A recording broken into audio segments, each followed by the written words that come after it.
ప్రపంచవ్యాప్తంగా గత సంవత్సర కాలంగా ఈ ఏవియన్ ఇన్ఫ్లుయెన్జా H5N1 అనేది చాలా బర్డ్స్ కి సోకిందంట. దాదాపు 100 మిలియన్ బర్డ్స్ దీనివల్ల ప్రభావితం అయ్యాయి, ఇంపాక్ట్ అయ్యాయంట.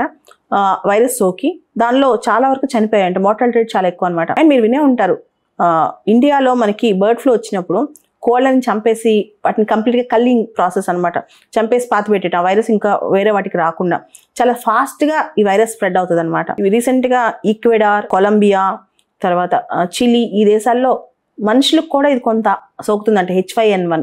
జనరల్గా బర్డ్ ఫ్లూ అనేది మనుషులకు రాదు, కానీ ఎవరైతే ఎనిమల్స్కి చాలా క్లోజ్గా ఉంటారో, ఈ వ్యాధి సోకిన వైరస్ ఉన్న బర్డ్స్కి చాలా దగ్గరగా మనుషులు సంచరిస్తారో వాళ్ళకి ఈ వైరస్ ఎక్కువగా సోకుతుంది. జనరల్గా మ్యామల్స్కి రాదనమాట, క్షీరదాలకి ఈ వైరస్ సోకదు, కానీ ఇప్పుడు వాటికి కూడా సోకుతుందంట కొంతవరకు.